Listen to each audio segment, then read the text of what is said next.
All right, welcome everybody. For those who haven't met me before on one of these webinars, I'm Caroline Sell. I'm the Central Chesapeake Field School Manager for Future Harvest, which means I run the programming, the educational programming in this region and all of the Future Harvest region except the Delmarva Peninsula. So for anyone just joining, I'm going to ask everybody to keep themselves on mute, at least for the beginning part of the presentation here.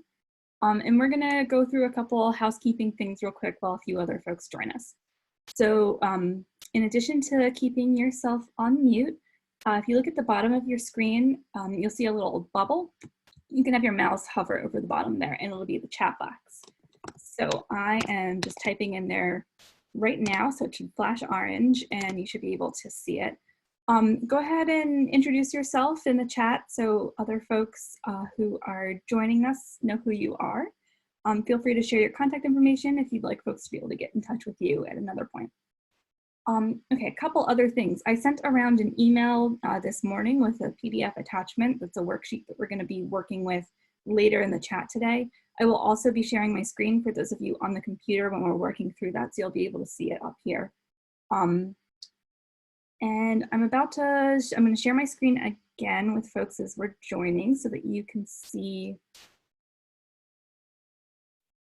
Let's see, here we go. Some of our resources. Okay, so I went ahead and went to the Future Harvest CASA page here, which has our webinar recordings. So if you have to jump off for any reason or you want to see a recording of a webinar that you haven't been able to view yet, it's here in the resources tab and you can drop down and go to webinar recordings. There's also a tab with COVID-19 resources for farmers. So we want to make sure that y'all have access to that. We've been doing our best to curate everything to make sure that we're providing resources that are the most useful for folks. So we've got things like our Find a Farmer or Market Directory map. You can go here and join the map if you're not on it already. If you're looking to do direct sales, there's direct sales software platforms. And always you can email me. My email, I'll put it in the chat box. You probably have it from registering for this webinar. It's caroline@futureharvestcasa.org. I also wanted to point out our new communications resource. This is no longer a draft document, and it is about communicating resources during the COVID-19 pandemic. It's some things that you might want to consider and put on your website or in your communications with your customers. Let them know what you're doing. We've got a template here as well, and we can go through that a little bit more later. But without further ado, I want to go ahead and get started with the topic of today's webinar. So stop sharing the screen now so you'll be able to see Liz. Liz Reitzig hosted part 1, and that was fantastic. See a lot of familiar faces back here again. She is the owner and founder of Nourishing Liberty. And Liz, I'm going to hand it over to you because you're going to do a much better job of introducing yourself than I can. Great. Thanks so much, Caroline. And thanks to Future Harvest for all those great resources for everyone. And good morning, everyone. Another exciting Monday morning, huh? A little less rainy than we had last week. Like Caroline said, I run Nourishing Liberty. I also run a buying club here in the DC region to source local foods directly to the people who need them the most. And I have 15 years experience in marketing and PR. So I'm bringing some of that to you all today in the second part of our marketing workshop. So last week, I see a lot of familiar faces, but I don't know if everybody was here last week or if those who were not here had a chance to work on the worksheet from last week. Last week, we talked about visioning. What is the vision for your farm or your food business? And underneath that, it's why. What is your belief that has you doing what you're doing? So if anybody wants to share their finished product from that, we'd love to start off with one or two of those vision statements. Does anybody want to come back and share theirs? And if you are interested in sharing yours, go ahead and just post your name in the chat box and we'll go ahead and unmute you and make it so you can speak and share.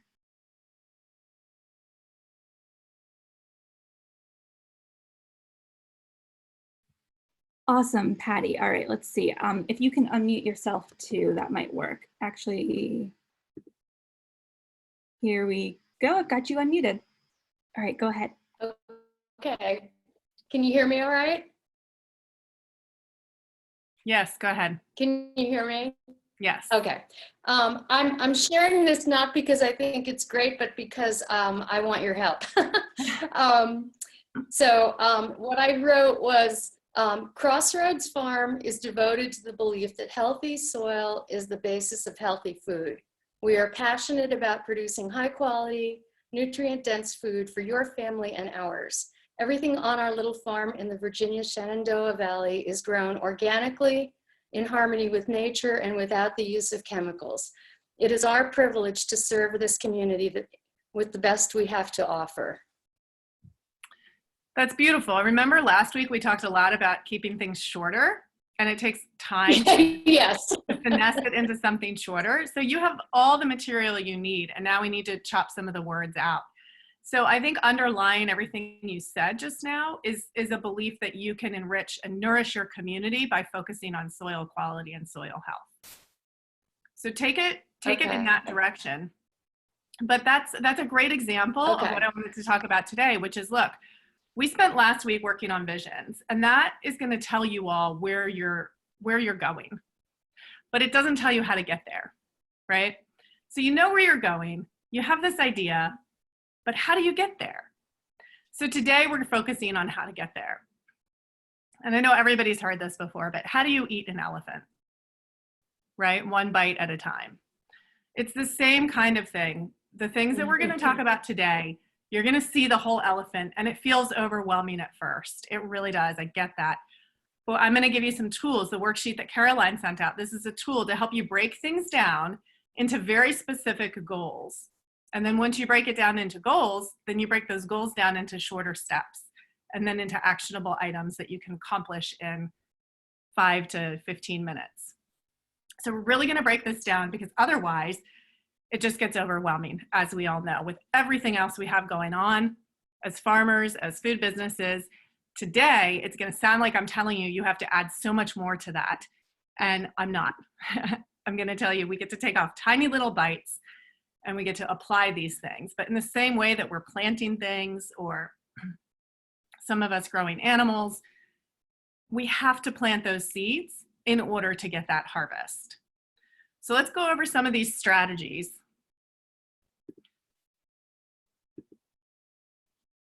Caroline, I'm going to go ahead and share screen here.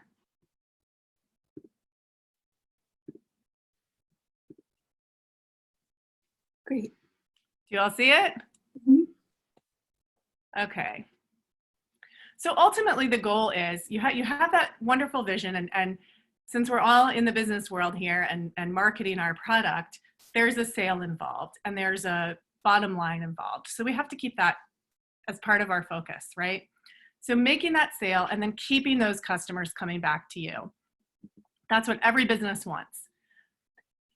Especially now, you're not just selling food. Maybe that's the product you're selling, but keep in mind that you're not just selling food.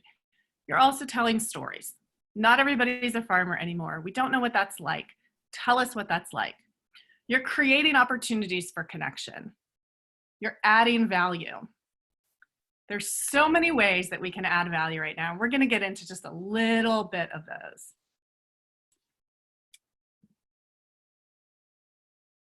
Okay. Whoop, this slideshow goes faster, and I don't know why sometimes. So telling stories is really important. And here's why.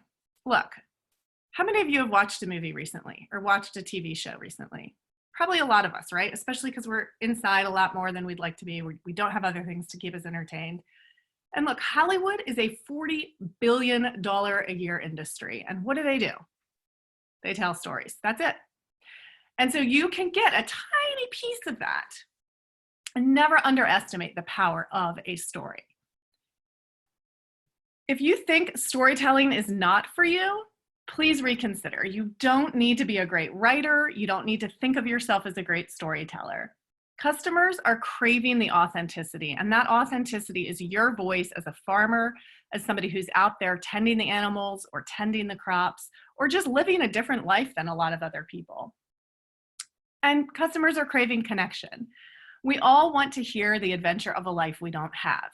And that's part of why we all watch movies, right? And this is something you can give your customers to retain them. Whatever you offer, there's thousands of other farmers offering the same thing. So tell them what makes you you. Give them something else and make them want to get it from you. So I mentioned I run a food business, and it's a local food buying club. So I work with the local farms, aggregate product, and make deliveries to neighborhoods in the region. And part of the reason I do this is I believe so strongly in local foods and supporting the farms, but also because I want to build community where I am. And one year, I had this, we operate with having host families, kind of similar to a CSA. And one year, one of the host families, they lost their jobs and had no idea how they were going to heat their house for the winter. And one of the customers who regularly came and picked up there, he was a much older gentleman who was taking care of his even older mother. And he came to pick up one day and starts lamenting about all this wood they have in the front yard and he can't move it. Well, this family had several teenagers, so they said, oh, well, we'll move that wood for you. And so from that, and of course they use that wood to heat their home for the winter. Because of that connection, and because of that, they blossomed a friendship. And it was really wonderful. And it served my goal of, look, you can't ask for a better return on investing in community than a story like that, where you have somebody who they're too old to use the wood they have and it's taking up space that they need. And then this other family that desperately needed that gift. So it's that kind of connection, that kind of little story that you have, and you have a million of them. And you can give that to your customers to show them a little bit more about you, a little bit more about the farm. That's one way you have to add value to what you're growing and what you're producing. So the power of connection, we all know how special that is, but how can people buy from you if they don't know you exist? There are literally now thousands of ways to connect with your customer base. And I know you all are going to have a lot of questions about this topic specifically, and so I want to make sure we have time to answer all those questions at the end. If you have a specific question, go ahead and drop it in the chat so Caroline can bring it up and we can make sure to address it. Social media has created even more ways that we can connect with our customer base. I maintain that your single most valuable asset, other than what you're actually selling and your infrastructure for that, is your email list. Get that email list and keep it going. Make sure that you are communicating with your customers on a regular basis. And your potential customers. You're going to have people who are going to be on your email list, or they're going to be on your social media pages, and they're not necessarily going to be customers yet. But make sure that you're continuing to give them little tidbits of things. They're your potential customers. And also remember that your most likely customer is someone who has bought from you before. And that is powerful. That is really powerful. So one of the things you can do with your email list, I mean, you can do this in any way, but I find email one of the most useful ways to do this, is ask for feedback. Tell them the stories, give them the information, and ask for engagement. Really ask for that. You'd be surprised what people will return with and what kind of feedback they'll give you. And keep in contact and ask them to give you referrals as well. So one note about emails, and I'll answer a lot of questions about social media and emails. We'll get into that more in the question and answer session. Right now, I want to give a good overview.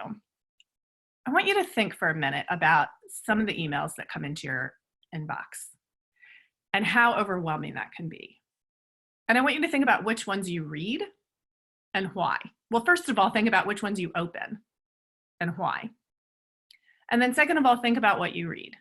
If you get an email and it's got a whole page of text, are you likely to read that email, or are you likely to delete or just close it and never look at it again? Maybe it has a few pictures sprinkled in here and there, but if it's long, you're most likely not going to read it. So I recommend a short email, keep it very to the point, and keep it connected. An example of this might be a 4-section email where you have your first section as a greeting, you have a picture, you might blast out about a product special, and then a little note on a story or what's happening on the farm, or this calf was born today, or these seedlings came up, but keep it short. And yes, it is harder to write a shorter email than it is a longer email, but take the time and do that. And think about also like what is it you have a direct response to? And I would definitely recommend in this case, not the clickbaity kind of thing, not the things that make us all want to just impulsively click, but something that really means something.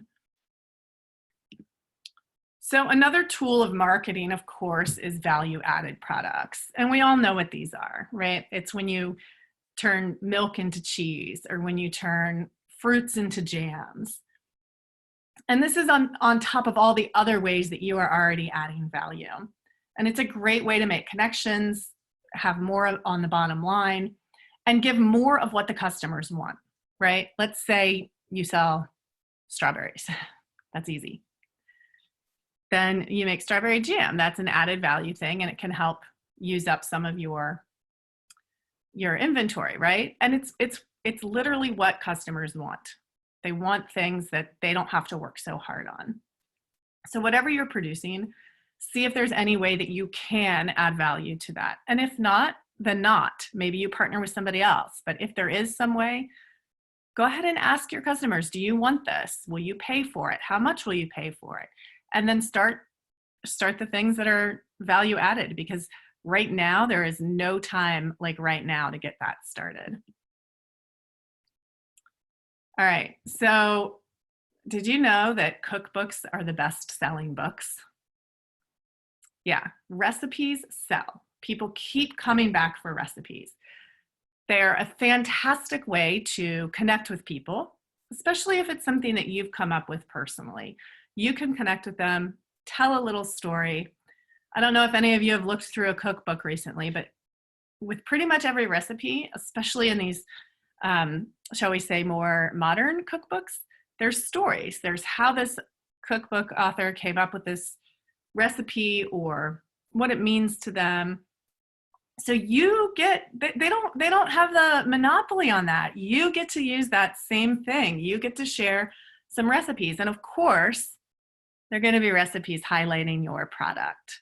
This is a great way to get that product into people's minds and to give them something of value that doesn't have you making jam all winter long or something else. If you're not into that level of value added product, this gives you something very real that you can use to add value to what you're selling. So think about ways that you can bring this into your email, make it a quick little section in your email, or make it a link on your website, or if you want to get fancy, if you have time for this, or partner with somebody, you can create a little booklet of recipes. There's so many ways to give recipes to your customers, and start thinking about what's the best way for you, because this is really a fantastic way to sell more product. And it's something that all of us need to think about a little more and have some kind of formula in mind for it. So another thing, a picture is still worth 1,000 words. People never get tired of pictures. And these are your best friends in marketing any farm product because they sell. It helps you sell. Animal images sell a lot. But if you're not farming animals, that's okay. Use whatever you have for your website, for your email list, for your price list, for your brochures, your labels, everything. These sell. It's also one of the easiest and the most efficient ways for you to show your customers what's going on the farm, right? I'm sure that many of you here are active social media users and have accounts and are posting regular updates. don't forget to take a couple pictures and stick them into your emails to tell that story so that people really see what's going on the farm in your own words. Not everybody's connected on social media, so you want to make sure that you're reaching the people who are actually buying from you and the potential customers you have. You want to make sure you're reaching them. One of the things I like to recommend is if you have a favorite animal on the farm, even if you're a vegetable grower, your favorite animal might be that groundhog that antagonizes you every single day, or it might be the squirrel in the tree that comes down and steals whatever you just planted. So these are also animals. Even if you're not farming animals, these are animals that you can use to help sell your product. And you can be really creative about it. Maybe it's the bees that are pollinating the vegetables and fruits. So think outside the box a little bit when it comes to the animals and how you can tell a story. Maybe even tell a story from the animal's perspective. That's an interesting twist on both storytelling and the animal, right? So think about that. And if you don't like to be in the pictures, it's a great way to keep you on this side of the camera and taking pictures of other things. And you can use that voice, so to speak, to tell stories that you're not then a part of. Everything that I just said about video, about photos, applies even more so to video. But remember, keep it short, keep it very short. If you look at, I don't know how many of you have your feedback tools on social media, but if you look at how much time people spend, if you post videos, how much people watch, it's very, very short. It's usually 30 seconds to 1 minute. Even if you post like a 10-minute video, people watch that much. So you want to look at your average view time and tailor your videos, if you do any, to that average view time. If you don't worry. Don't worry about it. I'm not asking you to start something entirely new with videos. This is for those of you who are already doing it. It is a tool you can use, but look at how much people are actually watching. Make sure you're always giving them something of value. If you're not doing video and you want to, then there might be a bit of a learning curve for you, and that's okay. It's the same as, you know, we all learn new things all the time, and we want customers to learn about our farms, so maybe there's an opportunity there for you to learn something. There's also probably an opportunity there for you to partner with a customer or somebody outside of the farm who has these skills and might want what you produce in exchange for their expertise. So on farm days, this is an important, really important topic. And it's a little bit harder right now. I know this. This is a very generalized approach you can take to selling your farm, your product. And what do you do now? What can you do now instead of on farm days? There's a lot of things that do require connection. So if you're camera shy, you might have to make some exceptions to that during this time of social distancing and quarantining. But think about this on farm days, when we can have this kind of social interaction again, because it's very important to our customers that they have an opportunity to come out to the farm and see things. And remember how much people like transparency. It really, really helps to sell when they actually can see what's going on the farm. It gives them a whole new level of understanding. Maybe now they understand your prices better, or you can explain why a certain item has a certain cost point, that you can show them what all goes into it, and they'll have a better understanding of it. They'll be more willing to pay those prices when they see everything that goes into it. So right now, because of what's going on, if you can do a video, like a weekly video, to show this in lieu of on farm days, or maybe you want to do it once a month, maybe you want to do it as a one-time thing where you take people on a virtual tour of the farm. Anything you can do in this regard right now goes leaps and bounds for what you can do to sell. It's really wonderful. Think about that. If you need specific help or have specific questions about what platform to use or techniques, please ask. I can do my best. I'm not a video producer. I'm not an expert at that, but I can do my best to that. Great. And Liz, we have some folks in the chat sharing their social media handles so folks can actually see what others are doing on their pages as well. Just wanted to jump in and let you know that that's going on as well. Awesome. Thank you. Okay. You said they're sharing their social media handles? Mm-hmm. Okay, great. So you might have a website and you might have something else, some other way for people to find you. But then what? How do they actually place an order with you? If you're selling food, maybe you're selling hay, I don't know what everybody's selling here, but whatever you're selling, how do they actually make that purchase from you? If it's on your website and you have everything 100% set up, that's great. If you have sort of an antique thing set up and it's working for you, great. But you really want to get online. You want to be findable, right? Because how can people buy from you if they can't find you?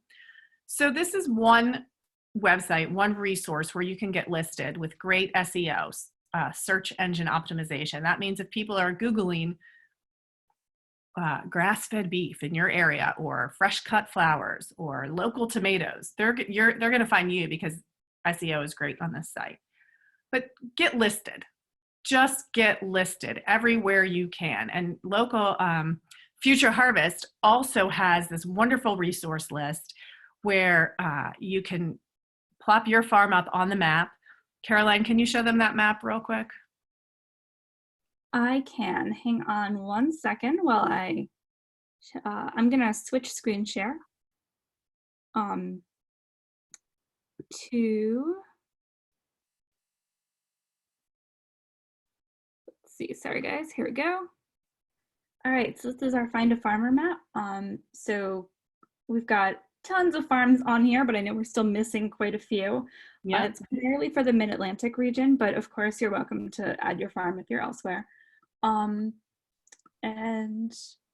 the different icons show different things. So as you can see on the left-hand side here, we've got vineyards and wineries, different types of retail things, some actual retail stores, and then farms. And then if you click on the listing, it'll pop up information depending on what you put into the sign-up forms, including the website and information. For some of these, there's information directly about how to contact the farmer, like the email and the phone number. All right, I'm going to send it back to you. So get listed. If you're not already, get listed on this resource and find the other resources where you can get listed, because this is important. It's an important way for you to share your farm and get it out there to everybody who is looking for exactly what you have. Right now, there is really no time like right now because people are searching for food, a lot of it.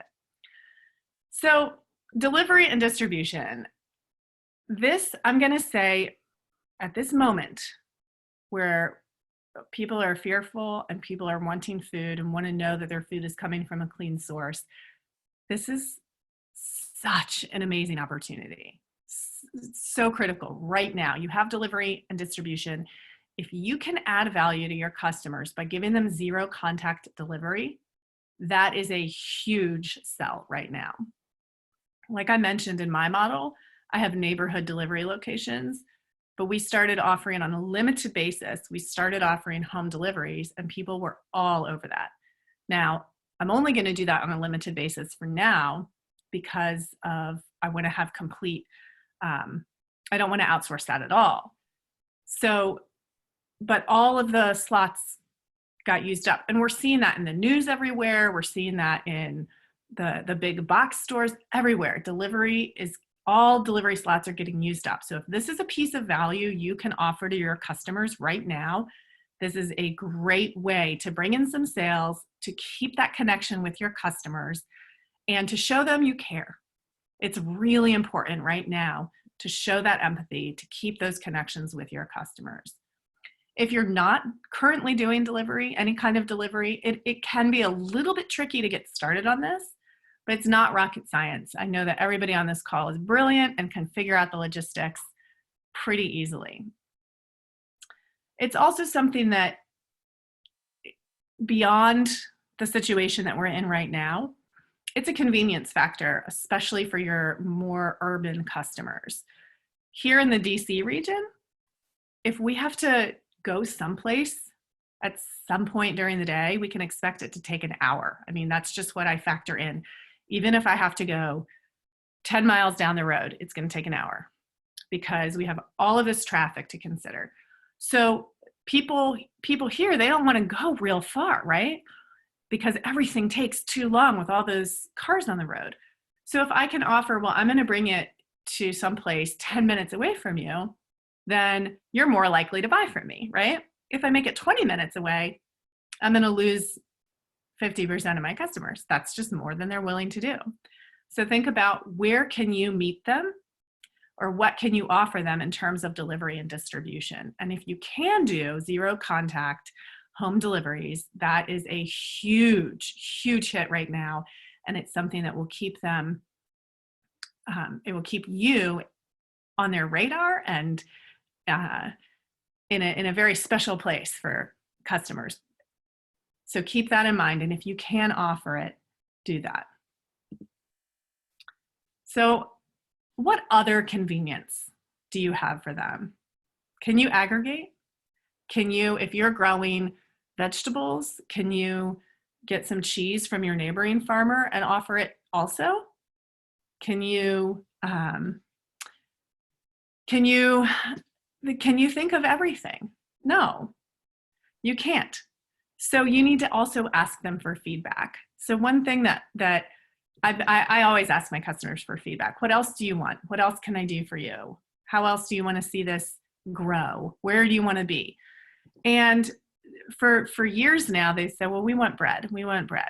And I didn't have bread. And I'm like, that's a logistical nightmare. How do I do this? Because if it's fresh bread and if it's the bread I wanted to have, which is super fresh, high-end bread from local, the grain is grown on local farms, it's milled locally, baked, it's high-end. How can I justify carrying this? But I listened and I listened, and I finally worked out the logistics. And this bread is, it's coming from a really nice bakery in DC. It's not inexpensive.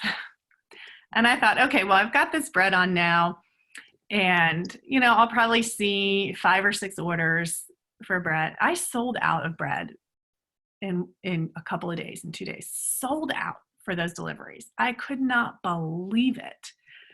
But that's the kind of thing where I'm listening to their feedback, and they were telling me this. And once I got it going, it was like it was a wave. It just all went. So really listen to that feedback from them and see what you can implement of the feedback you're getting. And remember that part of that's always going to be based on convenience, because if we can get somebody else to do something for us, it's convenient, right? So see what your customers want, and then what you can offer to them on top of that maybe they're not thinking about. But remember that crowdsourcing ideas is one of the best ways to get more information, because we alone can't think of all the things. And they're going to be the ones that give you the best feedback. So Caroline, can you resend that link to the spreadsheet? Because now I want to talk about SMART goals and how to create them, and then how to evaluate. You mean the document that? The document, yes. No problem. Absolutely. Actually, I'm going to go ahead and share my screen, because I believe everybody should have received that the email this morning. If you didn't, it's a PDF, and so you can send your email to caroline@futureharvestcasa.org. I'm putting it in the chat box here, and I can send it directly to you. But in the meantime,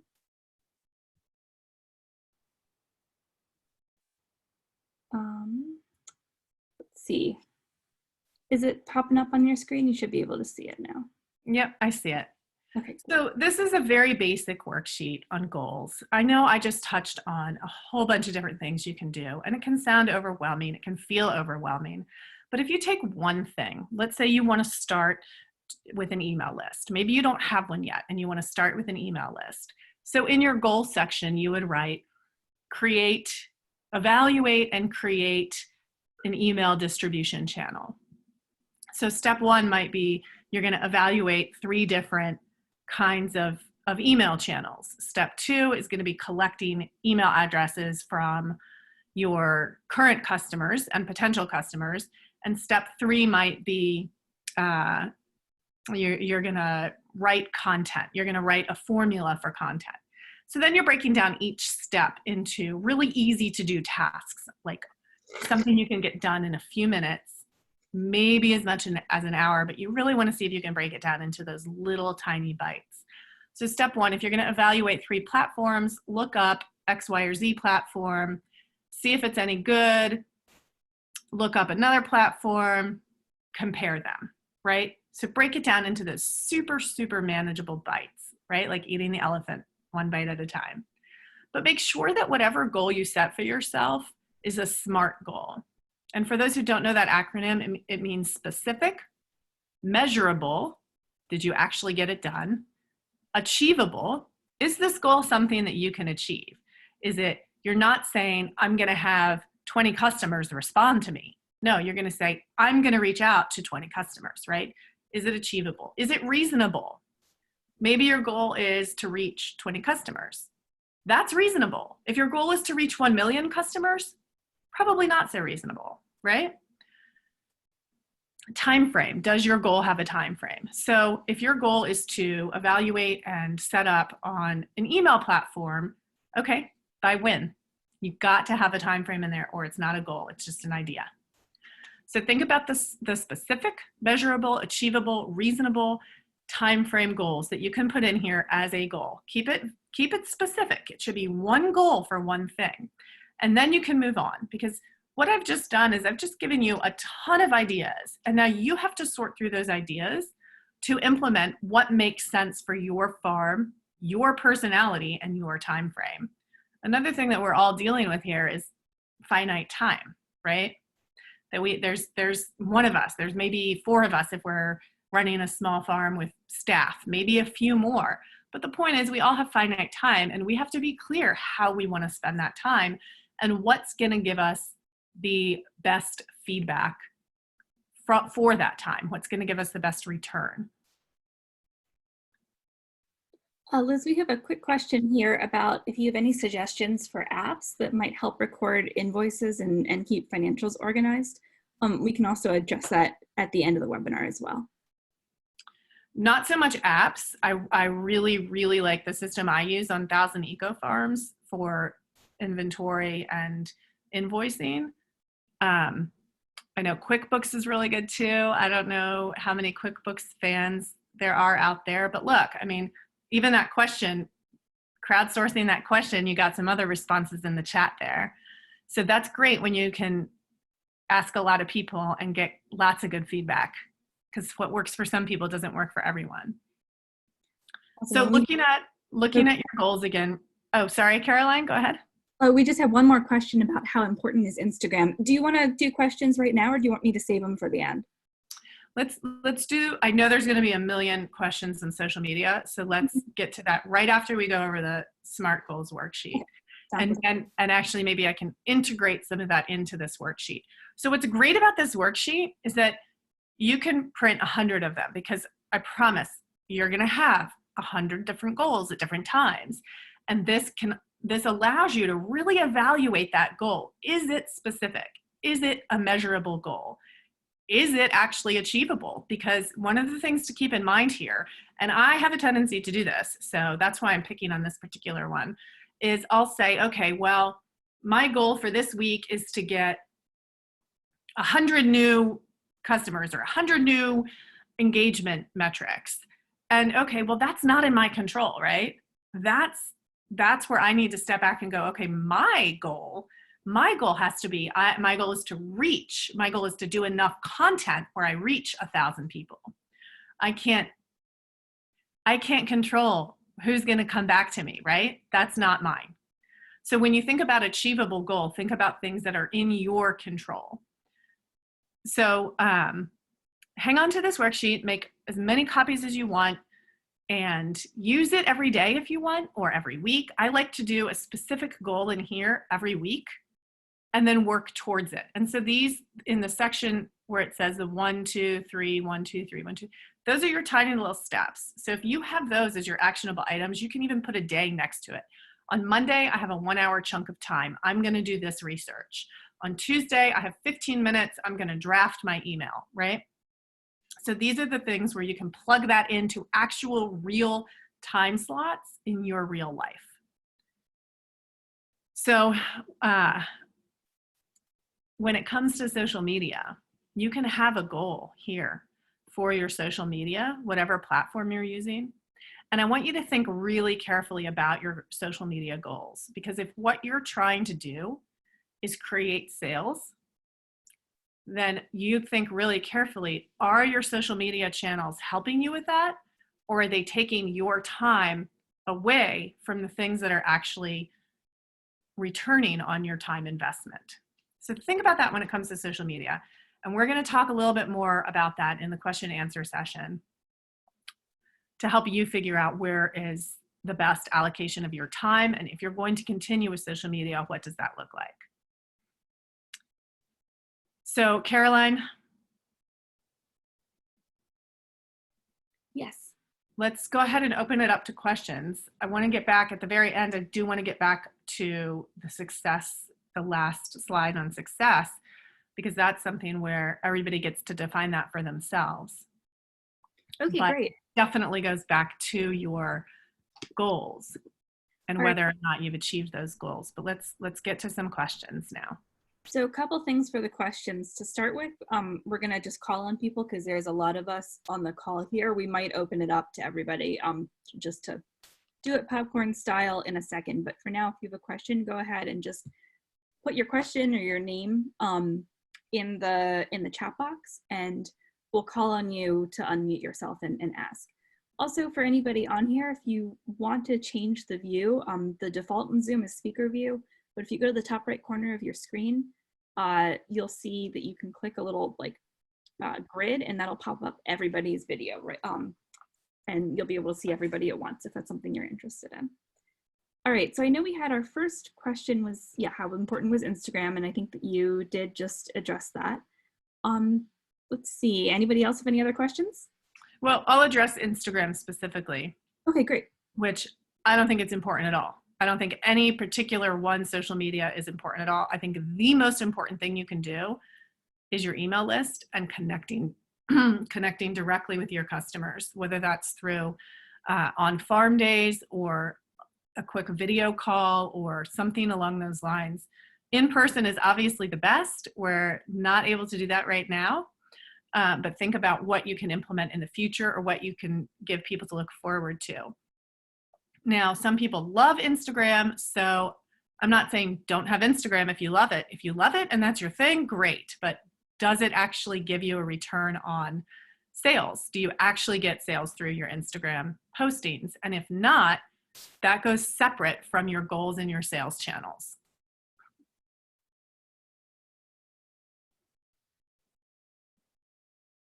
Great. All right. Let's see. Any other questions? I'm not seeing anybody posting stuff in the chat, so let's go ahead and try. If you have a question, just go ahead and unmute yourself and send it out here to the group.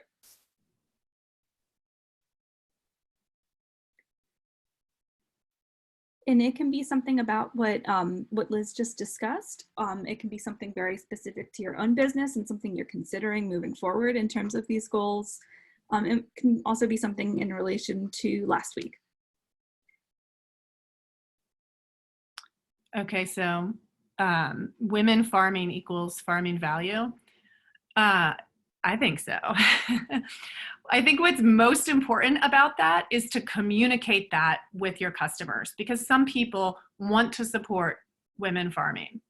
And so those customers who want to support that are going to be attracted to knowing that that's what they get to support if they buy from you. So that in and of itself is a way to attract new customers to you, and those who strongly believe that women farmers are valuable and should get paid for their work. So yeah, this This question about invoicing and the Harvest app. I also love the Harvest app. It's great. It does have a monthly fee associated with it. So depending on your level of what you're doing, it may or may not work for you. There's also Toggle, T-O-G-G-L, which has a free version and a paid version. So if you're not in the paying a monthly subscription fee arena, then Toggle might be a good option for you until you get there. So look at both of them.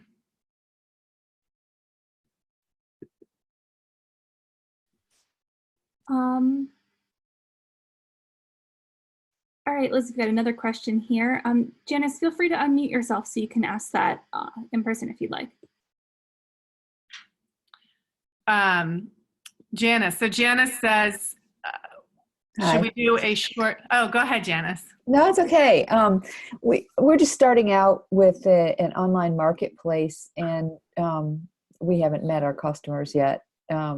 So I don't know if you already covered this or not, but I was curious, would it be helpful to have a short printed piece to include with our bags of vegetables when people come and either in a distance way, pick them up, or pick them up, at a table, whatever we do. I'm not sure how it's going to work out yet. Yes, keyword there, short. Yeah, right. Think about what do you actually read when you get printed material from someplace? What do you actually read, and what do you throw away without reading? And then keep it to the kind of thing that you actually read. So if it's just this little, it could be this little piece of paper that looks handwritten, and maybe you sign every single one or something like that. But think about how you can actually, if you want to convey this information to your customers, what are they actually going to read? And then try to keep it to that. I am not familiar with Acropolis at all, so I don't have any thoughts about them. Yes, I do consult on the side, and good. So Caroline, the template that you all have is what people can do for writing up about their farm practices. Yeah, I can share my screen very quickly if that would be helpful. We can go through. Why don't we go through that and then we'll go to the blogs question here. So hang on, folks, 1 second. Screen sharing is not quite immediate. All right, so you should be able to see this doc. I also put the link in the sidebar. It's something we pulled together just in terms of communicating about what you're doing during this pandemic. So it's not applicable for all, for all other times and scenarios. It's really just to get information through very quickly so folks can see exactly, what you're doing and what's going on. We've also linked to our other resources in this document here. So this first page and really the second page really talks about, what do you want to think about when you're communicating what you're doing. So first would be, what are there current safety practices that are newly implemented? Are there things that you've already been doing that you really want to make sure that customers know that maybe folks weren't super interested in before? So are you GAP certified? Are you triple washing your veggies? Do you, basic safety practices like sanitizing or changing your boots in between going between animals and fresh cut food products? Similar things, how can you access your products? Are there ways that people have already been able to access them? Have they changed? This is a pretty long document, so like Liz is saying, you're definitely going to want to be keeping things shorter, that this is meant to prompt you to think about all these different types of ways that folks can interact with you. We also linked a couple of examples at the bottom for folks that we think have done a good job of communicating their resources. So you should be able to see that in this little highlighted section right here. And finally, the important part, the template. Yeah, let's see if this link to that document, that should go through. It's also on our website, so you should be able to access it on the COVID-19 resources page. And so we just put together some really basic language for how you can communicate in a pretty short amount of time, and you can make this even shorter. You can put your farm name, your logo at the top, and just substitute any of the text here with what you have going on. We also wanted to make sure that we included any precautions that customers should be taking during this time as well. Yeah, all right, I'm going to flip it back here. Thank Thanks, you. Caroline. That took a lot of thought to create that, and that's extremely valuable as a template. Thank you for creating that. Yeah, that's what we're here for. If folks are looking for other resources too, definitely let me know, let us know. Great, so I see that we've gotten a couple more questions. Did you want to go ahead and address the one on blogs?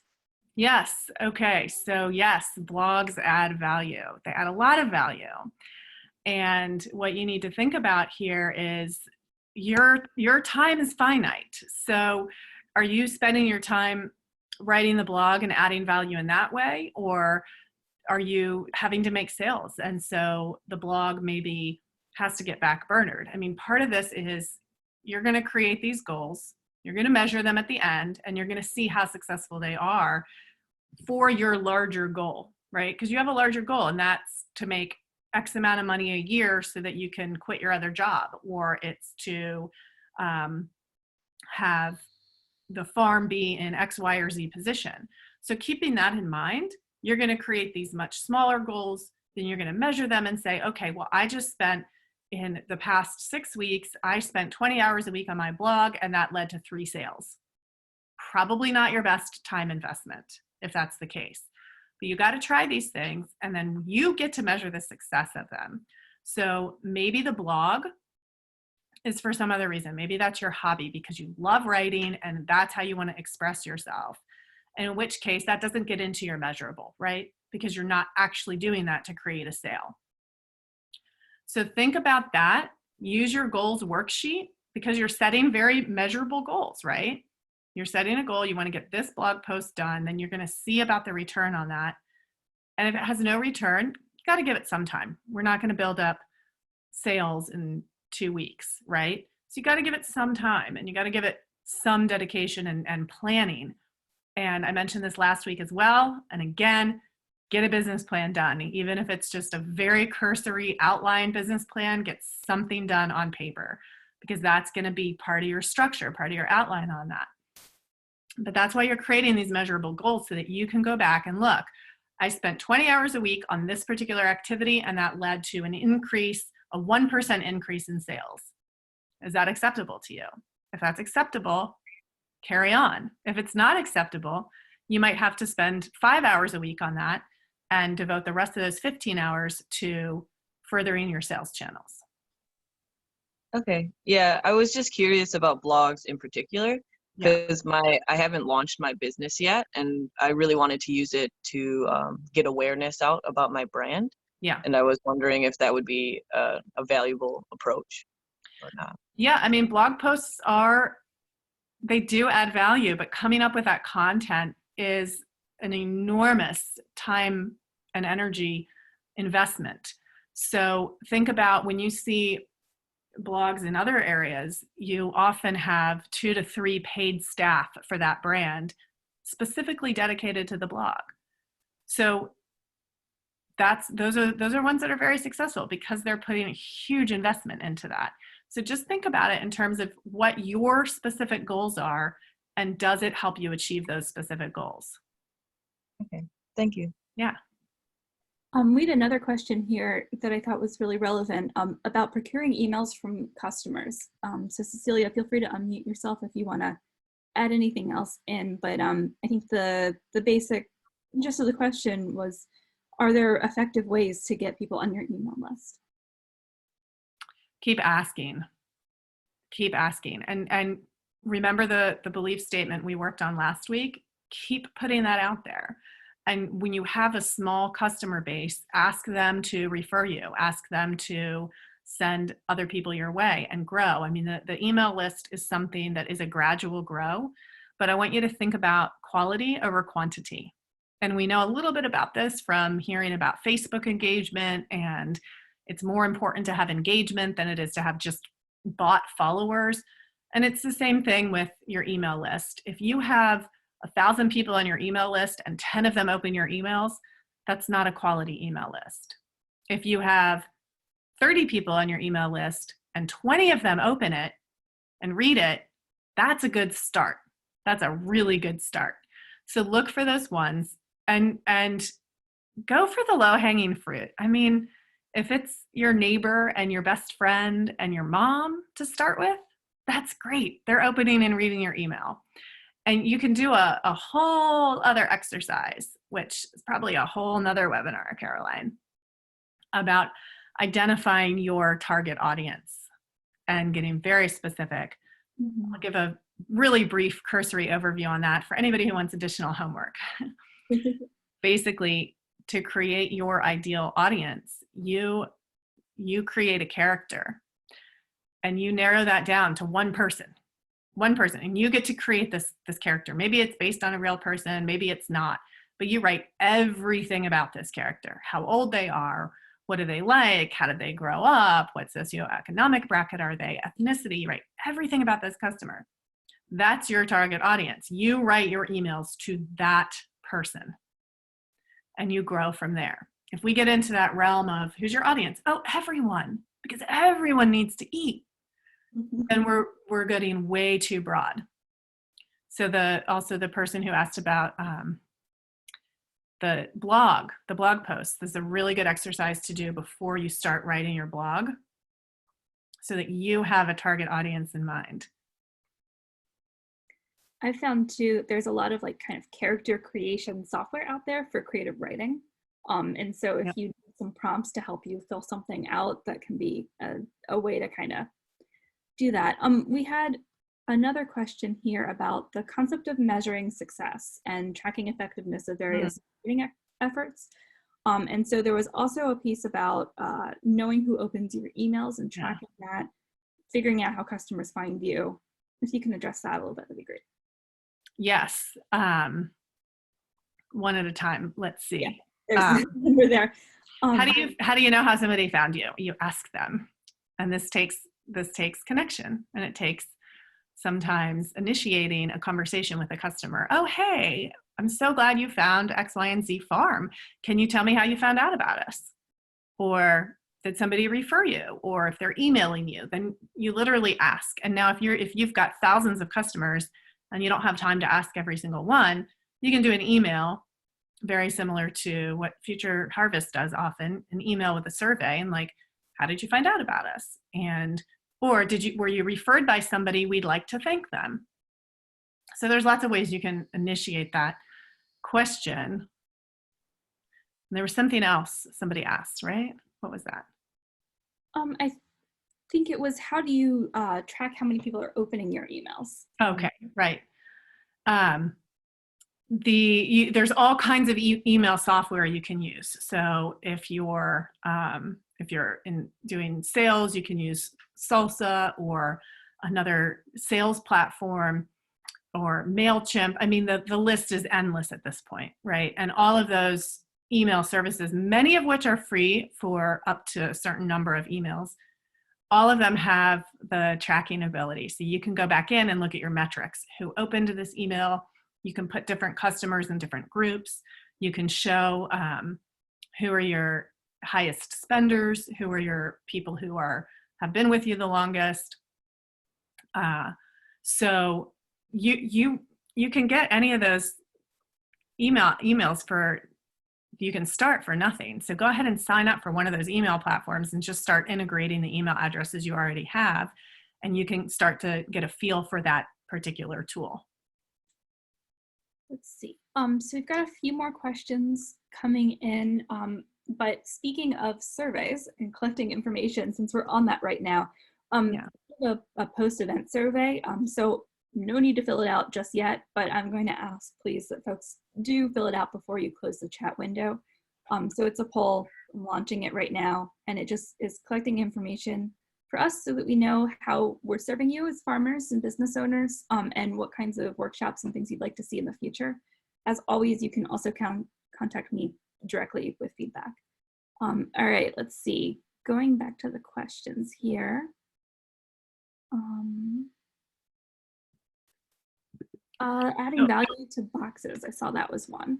Well, I want to make sure I address the question of measuring success. Right.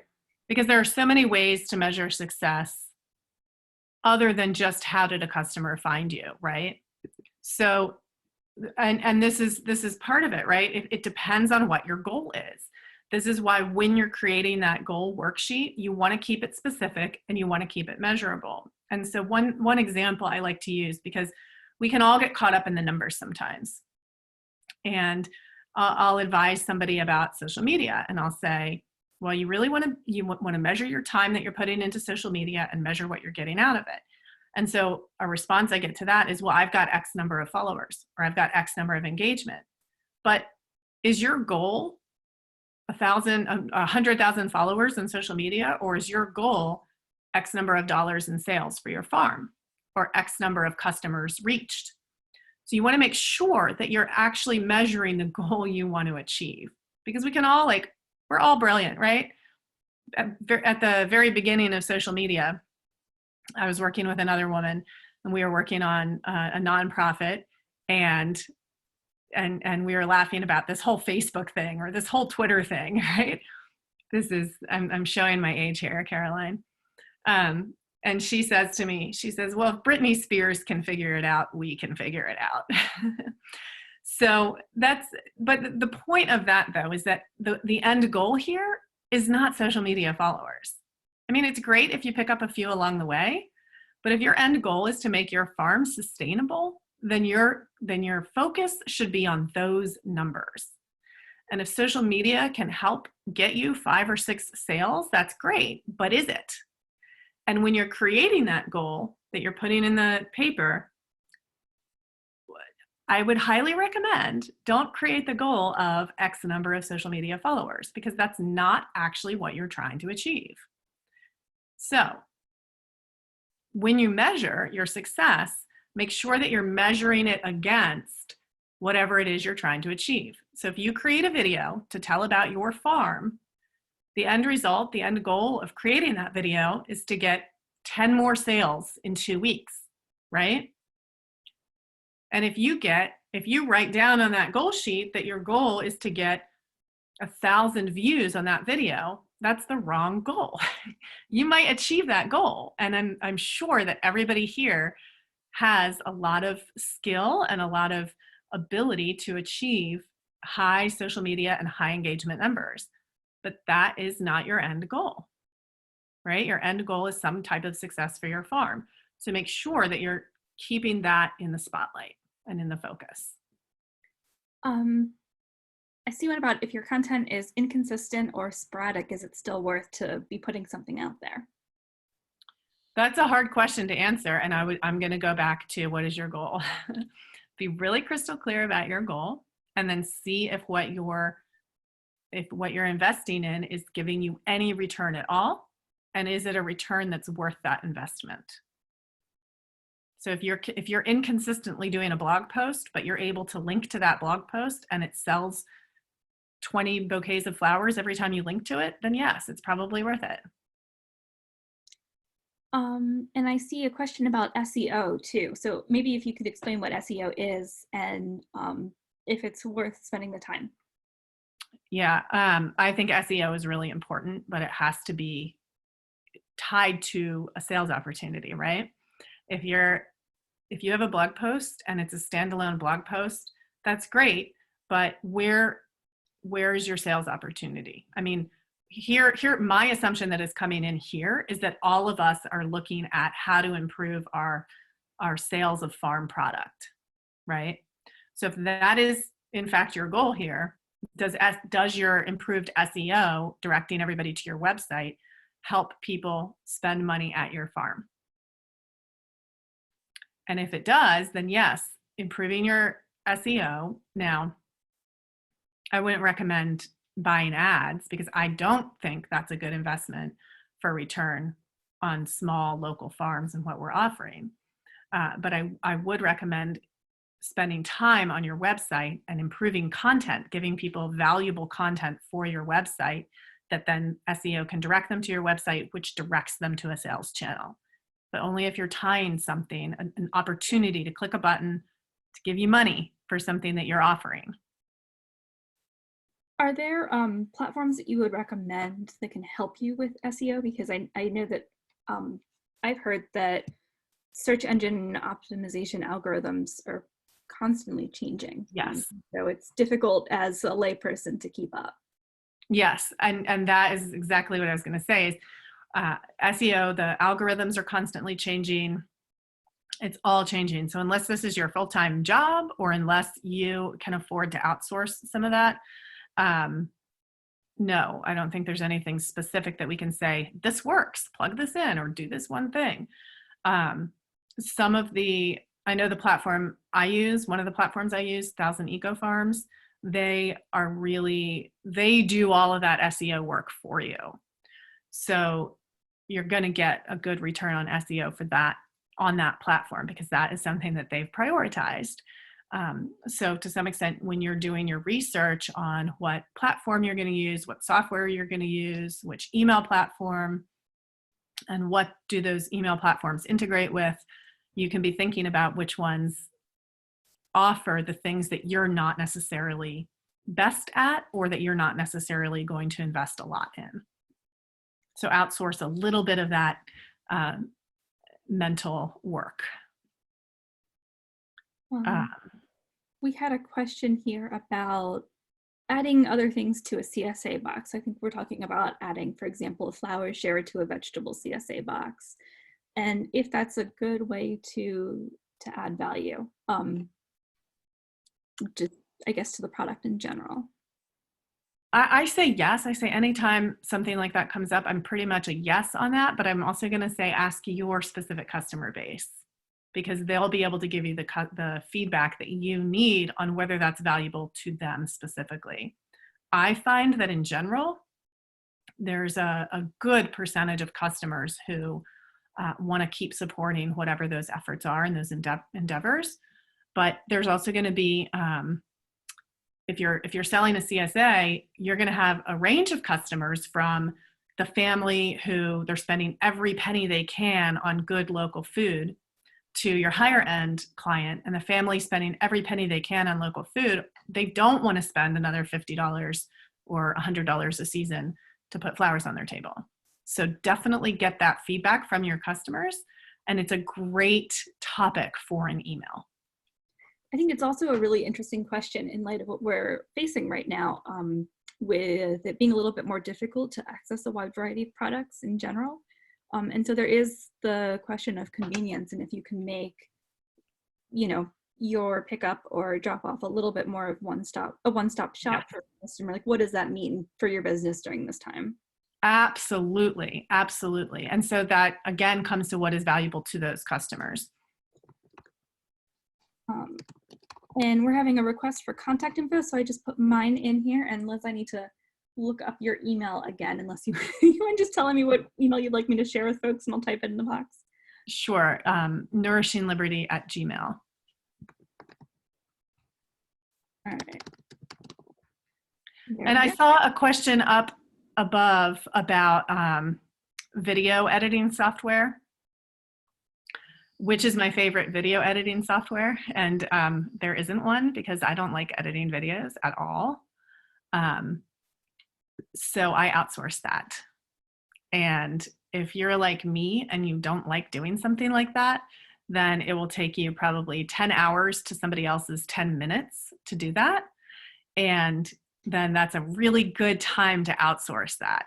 And hopefully you can find some kind of arrangement with a friend or a customer who would happily exchange carrots for video editing. So look for those opportunities as well. And it's okay to not do everything, and it's okay to not be good at everything. Lots of great recommendations for platforms in the chat box if you do want to delve into that. Yeah, yeah. An agreement that it's not fun. It's a black hole for time. That I find that to be true as well, especially for those of us who it's not in our world, right? Yes, teenagers. Yeah. Pulling in those on your network who have the skills. Let's see, do we have any more questions? Any questions that we missed in the chat box here? And feel free, this is working pretty well, but do feel free to unmute yourself and just chime in with your voice with a question too. Yeah, and Caroline, I also want to make sure we're giving people a chance to get up and stretch, take a break if you need to, all those things. we're farmers because we can't sit still, right? So we're aware of that and sensitive to that, and we want to make sure that everybody can have an opportunity to get up and take a break. So I got a private question here about how we copy links from the chat box to access later. You actually can save the entire chat. If you look in the little chat menu at the bottom, there's an ellipsis, those 3 dots. If you click on it, it'll allow you to save the entire chat. So Liz and I talked earlier about giving folks a little bit of time to kind of go through this goals worksheet and take a minute and then come back with questions. So perhaps now is a good time to take about how long do you think, Liz? Maybe 10 minutes? Yeah, let's do 10 minutes. That's a good Let's number. A quick 10-minute break. I'm gonna pause the recording. Folks can continue to submit questions in the chat box here, and we'll be monitoring that to address those as you come back. I'm also seeing some more questions about the links. If you go to, most of the links are very easy to access on the Future Harvest website. We can also send things out in a follow-up email as well. All right, so let's come back at 12:22, and we will see you all very soon. And get whoever has some of those goals worked on, we can go over a couple of those so we can finesse them or look at if they're in the right direction for your specific farm goals. Sounds great. All right, I'm going to pause the recording here, and we'll see y'all in 10 minutes. So everyone's on camera. For those who are unable to save the chat, we can send out the links in a follow-up email. So just stay posted for that. It'll come in the next couple of hours to next day or so. Welcome back, everyone. A couple of questions I saw pop up, Caroline. Sure. Market research and evaluating what people want.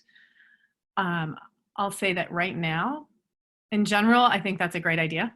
And right now that might be very difficult and it might be inaccurate more so than any other time because needs are changing so fast right now because of the crisis.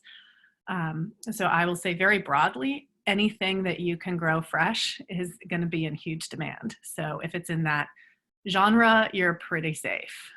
We're just seeing such a huge demand for that. And how important is it? You know, because we're dealing with farming and it's a seasonal effort, not a, you know, you can't get immediate feedback in 2 weeks and adjust what you're doing. It takes a year sometimes. So I think that in general, it is important to assess demand for a product before you grow it. But right now, I just don't think that you're going to get accurate results on that. And I do think that anything you grow, I mean, Caroline can tell you a story about that right now. Anything you grow is gonna sell because of what everybody's experiencing right now, and because we're seeing some shifts in our food system. So you're pretty safe. Anecdotally, around the country and around the world, the demand for local food has skyrocketed, and that includes all types of vegetables, all types of meats, local grains, cut flowers as well. I mean, of course, there's individual things in everyone's business model and their community. So, you know, I don't want to say that that's absolutely going to apply to you, but just anecdotally in our roles at Future Harvest and in the conversations that we've been having, the demand is just absolutely through the roof this year. Yeah, and I would also say diversify, right? As we all know how important that is. But if you grow 2 tons of cucumbers instead of cucumbers and everything that complement them, it's probably not your best bet right now. And one of the questions I posed to Caroline earlier is, what's your highest calorie vegetable that you're growing? Because I'm going to predict that the demand for lettuce and other like non-caloric vegetables are going to go down, while the demand for vegetables that actually fill us up is going to go up. So that doesn't mean don't grow lettuce, but like grow it proportionally, right? We want to grow this much lettuce to this much butternut squash, for example. So kind of think about those needs as well.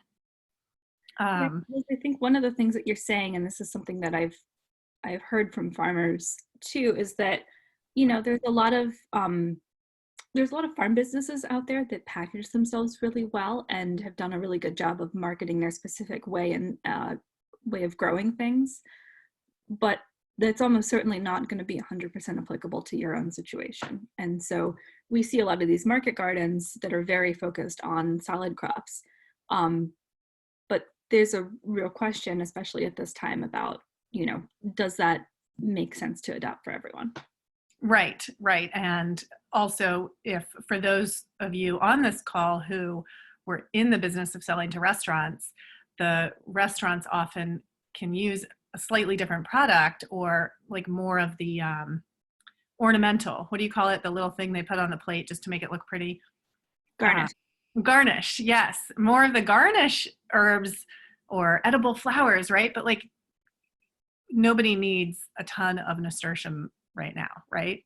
So it's just not what we need right now because the restaurants aren't in business and what we need is food to fill our bellies and to feed our families. So anything that's easy to use for your basic home cook, right? And is going to fill people up, I would say is a very good bet for what to plant this season. Adding flowers for free as a surprise in the CSA box, that's a huge yes. Anything you can do right now to give that extra feel-good feeling to your customers, anything you can do that's not disproportionately a cost to you, do it. So a little handwritten note from your kids or adding that flower to give those customers that special feeling because you want to show like those are your moments of connection. And do you remember, I think it was Maya Angelou who said, people always remember how you made them feel. And what a beautiful time to make the strength of that connection right now during this crisis. Give them the empathy, give them the connection, show them how special they are to you. And it's true. It's so true that our customers literally keep us in business. So they really are special to us. And where a big box store or a large grocery chain, they're not going to know their individual customers' names. But you know what? We do. We know our individual customer names and what they order on a regular basis and what they like and how many children they have and what they enjoy cooking. So use that personal connection to grow that relationship and to grow your customer base. And give them as many of those feel-good feelings as you can. So put a flower in. If you're not growing flowers, a handwritten note or anything that shows that little personal touch, because you all know how good it feels to be called out in a special way, right? To get that little note or to get that little nudge that says, hey, you're important and you're special. So anything you can do like that is gonna be a huge return on your investment there. Outsourcing. Liz, Yeah. I know I wanted to switch back to the goals worksheet. So whenever you're ready, I have it up here and I can share my screen again. Okay, let me go through. I see like 2 more questions in here and then let's do that, okay? Yeah, absolutely. Marketing to a customer base that does not use social media during this time, that is what your email list is for. And I think that, in my experience, everything says your email list is more important and more valuable than your social media. Social media can be a hobby. It can be great as a diary, as a way to document what's going on your farm, but it's not necessarily what's going to translate to sales. Well, your emails, targeted correctly, short, to the point, all of those caveats in place, that's going to be your best channel for actualizing on those sales. And outsourcing. I tend to do it by a formula, and it's not really a specific formula. It's kind of my own, but it's how much do I dislike the task? How much time does that task take me versus what do I get from it versus how much time does it take somebody else and maybe an expert at that task to do that task. And there are times that you're going to want to experiment with that and see, okay, I'm going to post to social media 3 times a day for 5 weeks and see what kind of return I get. And then maybe you don't get a return, but you still want to keep a presence on social media. So that's where you outsource it to a teenager and you pay them in carrots or squash or whatever it is, right? Whatever you work out with them. But outsourcing is, how much do I not want to do that task? And how much time does it take me versus somebody else? I don't use print very much at all anymore. I think it's like the phone book. I don't think it's very effective. People don't look to print material to search for what they're looking for. So I would not recommend flyers on people's doorsteps. If you have like a flyer at the farmer's market, I think that's much better because people take a picture of it, but people just don't use flyers anymore. So I don't think they're an effective way to communicate. And it also means that you'd have to have a huge proportion of sales directly within that immediate neighborhood where you're flyering. So I would not recommend that. All right, so did anybody get a chance to fill out the goal sheet and you want to share, and we can go over 1 or 2 goals and work through it? Go ahead and volunteer in the chat box, please.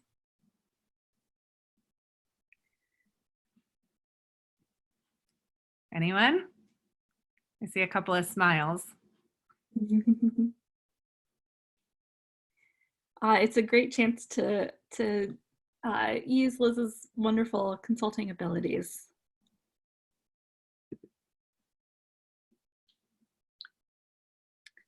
Well, let's see. If we don't have anyone, Liz, do you have an example of a goal that somebody's had in the past, or I can, oh, here we go. Yeah. Do you want to share? Yeah. Aletta or Alita, I don't know how to pronounce your name, but if you want to unmute yourself so we can have a conversation, that would be great. Yes, thank you. I am a very, very new farmer. And that's a picture of my husband up there because I don't know how to change it to me. So I am out in the rural country, but we have a lot of homes going up around us, probably within 5 to 10 minutes. And I don't have any of these people's emails. And one of my goals is, how do I reach these people to let them know we're here for them, especially in this challenging time? And so how I'm meeting that goal is, 1 is right here being on this site. 2 is asking this question. Great, great. I mean, these are very specific, and this is going to give me immediate feedback, which will, I guess I've not heard of this before. Matter of fact, I didn't get to attend your last seminar, so I'm coming in on your part 2. But you're saying, what was the acronym you used? A SMART goal. Yes. So you're saying specific, so I've given specific and measurable by what I'm going to get back from you today. Yeah. How do I reach these people, since I was the one who asked about a flyer? Do I, putting it on the doorstep? Do you have the sheet printed out, or do you have another piece of paper you can write down on right now? Yep, I do. Okay. So an example, so your main goal here is to reach local people to let them know that you are here for them. Right. And what do you want to get out of that? Do you want to get out, do you have a product for sale right now? Well, I happen to be in Maryland, so of course we're just putting in the cold crops right now. Okay. And I'm a very small farmer. I'm doing about 1/4 of an acre. And will you have a product for sale in, say, May? Or what is it you want to tell people? Like, telling people I'm here for you indicates something, but what is it you want them to, what action do you want them to take? Okay, we're hoping to do some local CSA boxes, and we're hoping to offer some sweet potatoes, butternut squash. Like I said, this is our first time. We're just starting. We're going to be offering some salad, but it's very local, you know, cucumbers, heirloom tomatoes. So is a goal you want herbs. people to sign up for your CSA? Yes. Okay, how many people do you want to sign up for your CSA? I think I'd be quite content to get 10 to 20. Okay, can you narrow it down a little bit? You know, I think I'd be very happy to have 10 if I was, because it's my first year, and to be honest, I wasn't sure I could pull it off. We've just come off of helping our elderly parents. So, Okay, so in your goal box, yeah. you want to write down 10 people signed up for CSA. Now that's specific, it's 10 people. It's measurable. You can say at the end, did you get 10 people to sign up for it? It's achievable. Yeah, I mean, it's achievable. It's still relying on action by somebody else, but you're not saying like, my goal is to get my husband to quit smoking, right? So it is achievable. And is it reasonable? You said 10, not 100. So it sounds reasonable to me. Now you need to put a time frame on it. When do you want those people, when do you want 10 people to sign up to your CSA? Well, and this is where I don't know how to enter into this, because I mean, it would be best at the beginning of the season, which is actually now. Okay. But no one knows about us yet. So it's not as if I already have a presence out there. Okay, so let's say 10 people sign up to your CSA by mid-May, by May 15th. Okay. Right? So the important thing is to get a goal written down, to work towards that goal, and to evaluate at the end of it. So on May 15th, you get to go back and you get to say, well, is this goal achieved? Is it partway achieved? What did it take to get there? Okay, so if you write down in that big section for your goal, 10 people signed up to my CSA by May 15th. Now you're gonna break that down. All right, so one of your things is you gotta do local outreach, right? Right. So what does local outreach look like? So write local outreach, and you can write, you also want to make these as specific as possible. You might not be able to make them all super specific, so don't worry about that too much. So now in one of your steps, you might write post to next door, and literally look at your calendar and write what day you're going to do that. What do you mean by post to next door? Nextdoor is a wonderful community listserv where people post all the time about, they have a couch for free, you can come and take it, or we saw a dog on the loose, whose dog is it? Or our car was burglarized last night, just wanted everybody in the neighborhood to have a heads up, or this really cool event is happening, right? So it's a community resource very specific to an immediate community. You know what? One of those just came in our mailboxes last week. So it's neat that you're talking about this, but yeah. I've not signed up for it yet. I'm assuming it's a good thing to sign up for. It's useful. It's useful. Okay. So that could go into one of your little tiny step action items. Look up Nextdoor and sign up.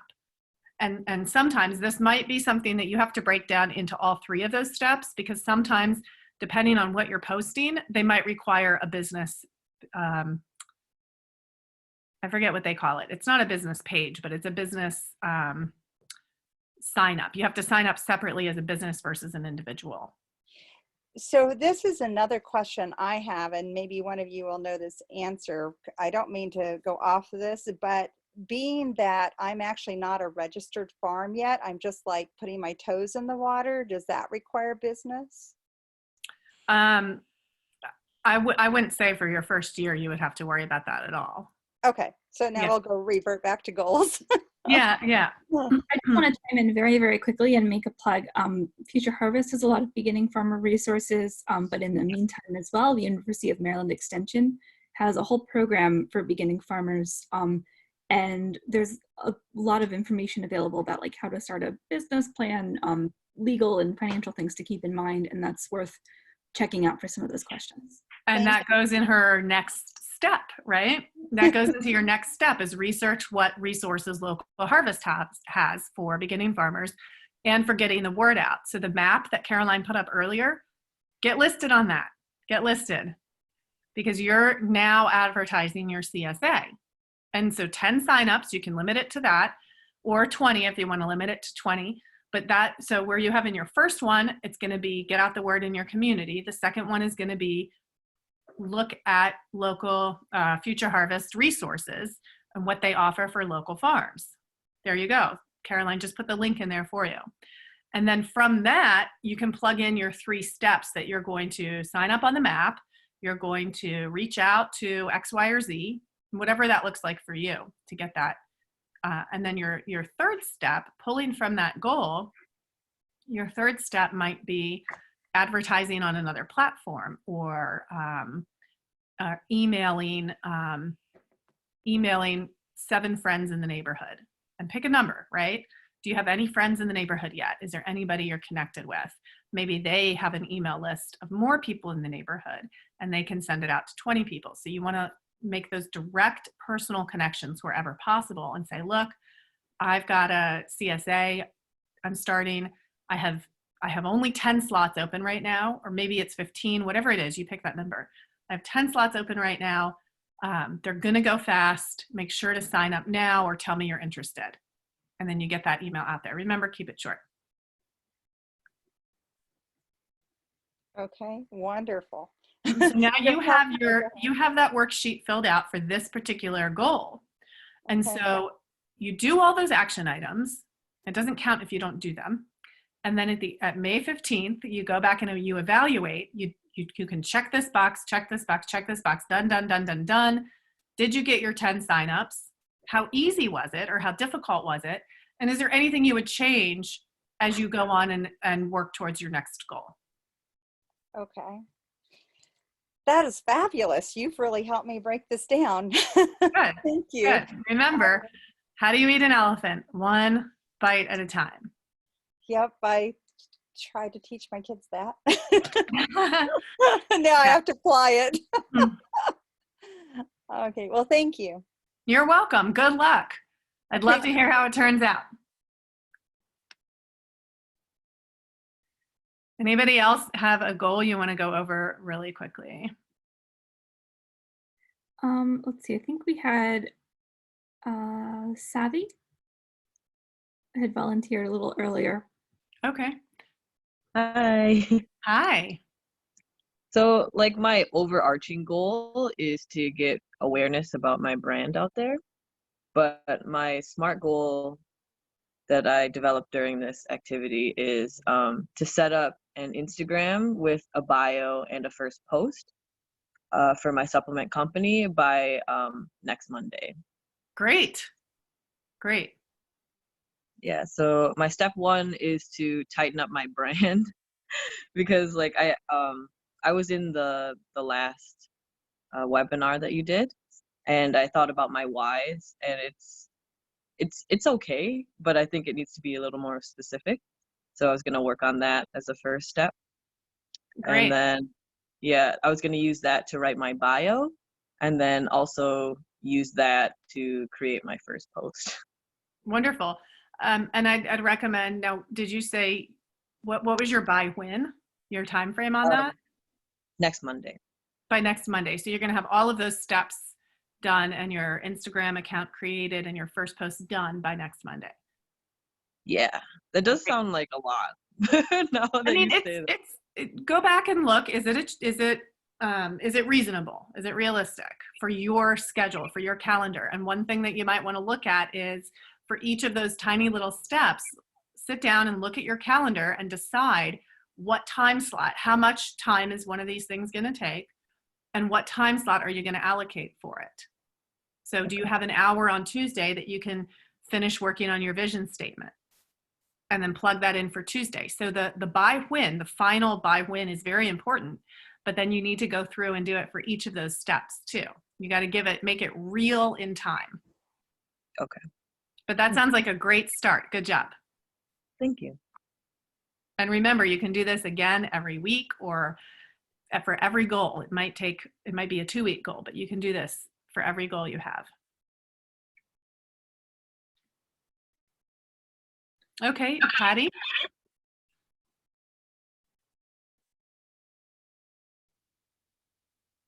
You're still muted. Oh, is it me still? No, Patty said she wanted to do one also. Thank you so much for your share. Okay. So I set a goal for myself over a month ago to put out a weekly e-letter. And I try to make it really personal, and I always start with kind of a little story. And I have about four very short sections, and that's one of the sections. So my goal is to continue doing that, to make sure that I do that weekly e-letter. Okay. That's So, great. Under that, and I don't know if this is the right way to organize it, but I'm trying to think about what I'm doing or what I'd like to be doing. So my first thing is to choose a topic, well, a heading and a topic that coordinate with each other. So I try to bring people in with my subject, and then my first paragraph is my topical story that kind of relates to that. Okay. So I don't know if you would consider that. I don't know if that's the right way to be thinking about this. I think that you might get a little bit more value out of that regularity and consistency if you can attach another goal to it. I mean, that's to me, that's a little bit more in the realm of your steps and your action items, but you have something you want to accomplish from sending that regular email letter out. Oh, okay. What is it you want to accomplish? One of those is to add 4 to 6 new potential customers to that e-list every week. Okay, so grow your email list by 4 to 6 people every week. That's specific, measurable, yeah, reasonable, achievable. Yes, that's and also to try to get feedback. You know, I'm trying to figure out. You know, I know what I want, what I grow, and what I like, and it seems to be kind of in line with my customers. But I want to know more about what they want, and you know, and how this is, you know, how they feel about what they're buying. Okay, so you want to ask for feedback. Yeah, I would like feedback so that I know, like, you know, next year, you know, maybe I will change some of the things that I'm growing, or I'll be prepared with more things. For instance, I've been selling a lot of seedlings because I just happened to do really well with my growing this year, and I had a lot more seedlings than I needed. And I found out people really want seedlings. But then I wondered, like, am I shooting myself in the foot by I mean, I do really want everyone to be growing food, but I also want to sell food. Right, right. So, but it's not extra work for me because I'm already growing the seedlings. So it's kind of an easy thing to do.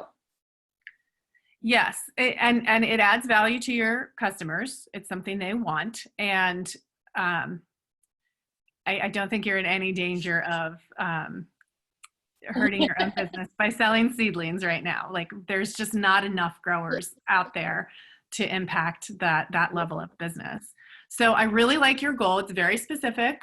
It's realistic. It is measurable, right? And maybe it fits under a slightly larger goal where your consistent email is a step in achieving that goal, right? So if your goal is reaching 4 to 6 new customers a week, what does that translate to in terms of, are you looking to grow 25% in the next year? Are you looking to reach X number of new customers who buy an initial product? Do you have a CSA, or do you sell by the pound or something? I'm just selling from my farm. Okay. So I don't have a CSA. I'm really just starting. So I didn't really want to jump into CSA before I could really see this year, like, what I'm producing and what grows well here, and, you know, what people want. I thought that would be kind of getting ahead of myself. Yeah. Yeah. So it sounds to me like what you do want is you want to grow your potential customer base. And the steps under that are consistent emails, asking for feedback, and something else, maybe one-on-one conversations. So maybe you can have 6 one-on-one conversations with current customers to find out what they like and find out what they want. But it's 3 I like avenues that. right Thank there that you have. Yeah.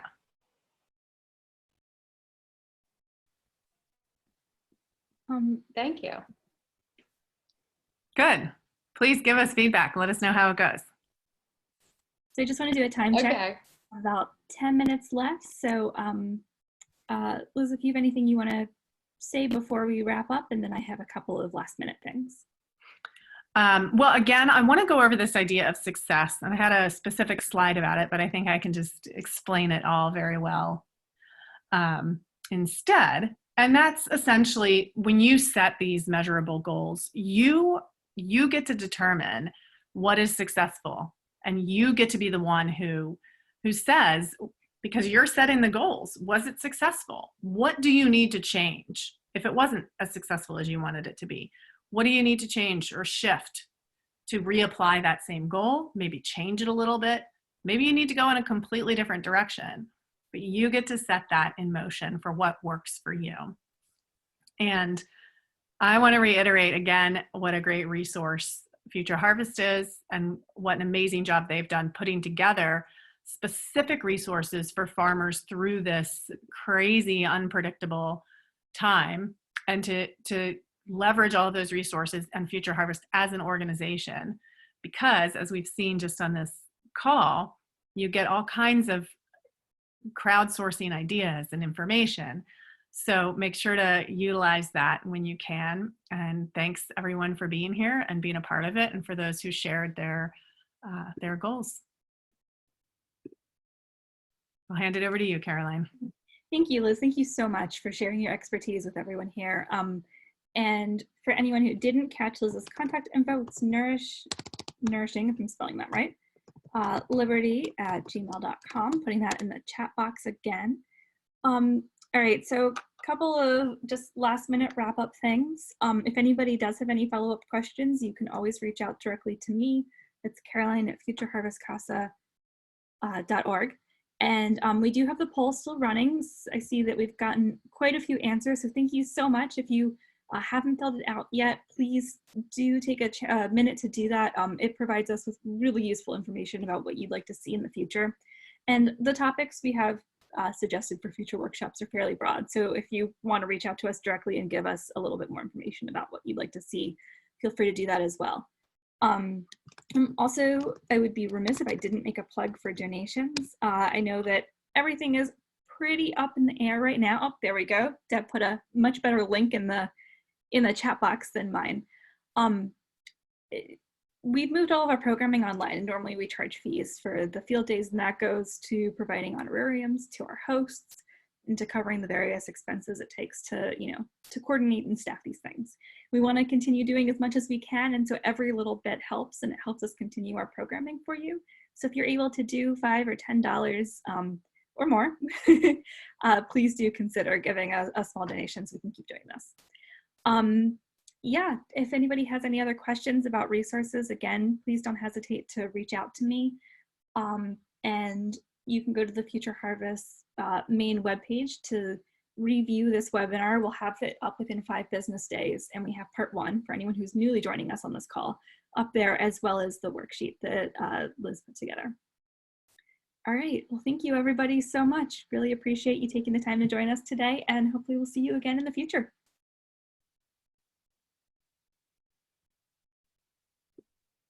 Bye, everyone. Bye, Caroline. Thank you. Thank you. Thank you so much.